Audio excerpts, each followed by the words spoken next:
La nouvelle création fondée sur l'union avec Christ dans sa vie de résurrection, d'abord, n'est pas une organisation, c'est un organisme, qui est le corps de Christ. Quand vous avez attesté que par la mort de Christ, vous êtes sorti de l'ancienne création, pour passer dans la nouvelle, par la résurrection du Seigneur Jésus, vous faites une découverte.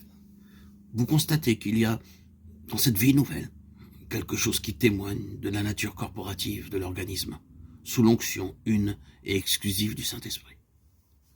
Ananias est envoyé vers Saül de Tarse, et les deux choses se présentent ensemble. Le baptême de Saül était un témoignage, et l'imposition des mains d'Ananias sur lui était un autre témoignage. 2 ou 3 ans plus tard, quand Paul se met à l'œuvre d'une façon plus décisive dans cet apostolat, pour lequel il a reçu l'onction de nouveau à Antioche, on lui impose les mains. Pourquoi? Est-ce pure forme? Est-ce simple courtoisie? Nullement. C'est la représentation terrestre d'un principe divin. À tout moment dans l'histoire de ces premiers chrétiens, on retrouve ces mains étendues. Il ne s'agit pas toujours des apôtres, mais souvent de simples représentants du corps de Christ. Leur action, en effet, n'a pas un caractère officiel ou ecclésiastique, mais un caractère purement représentatif. Ils agissent pour le corps entier, ils étendent leurs mains et les posent sur celui-ci, sur celui-là, témoignant ainsi de l'unité essentielle du corps.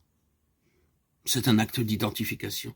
Se donner la main est un témoignage d'unité. La poser sur la tête de quelqu'un, c'est une manière d'attester que désormais celui-là va se trouver sous la dépendance d'une autre tête, entrer dans un autre ordre de choses. C'est l'agrégation d'un membre nouveau à l'unité essentielle du corps, sous l'onction une et indivisible d'un seul chef, d'une seule tête.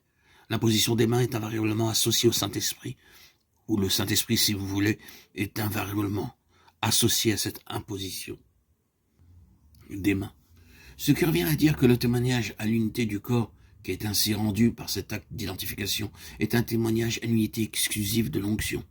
Le Saint-Esprit rend témoignage à cette unité essentielle, de sorte que même un Paul, si grand soit-il, si spécial que fût son élection, même un Paul, qui reçut son mandat d'une façon si merveilleuse, ne saurait malgré tout cela commencer son ministère sans autre. Le Seigneur doit l'amener d'abord à reconnaître que le caractère qui va s'ouvrir pour lui est la carrière du corps de Christ tout entier, et que loin de lui appartenir en propre, son ministère sera le ministère du corps et non le sien. Eux, donc, comme représentants du corps, posent leurs mains sur lui et lui disent en substance: nous signifions par là que si tu pars pour accomplir ton ministère, nous partons avec toi. Spirituellement et dans la prière, nous serons toujours avec toi pour l'accomplissement de cette mission. Ne vous imaginez jamais que vous êtes sorti de l'église pour entrer dans ce que vous appelez peut-être un ministère de carrière. Mettez-vous bien dans l'esprit, au contraire, que vous êtes parti avec l'église pour accomplir le ministère de l'église. Il y a une grande différence entre les deux conceptions, et la vérité sur ce point doit être maintenue et affirmée.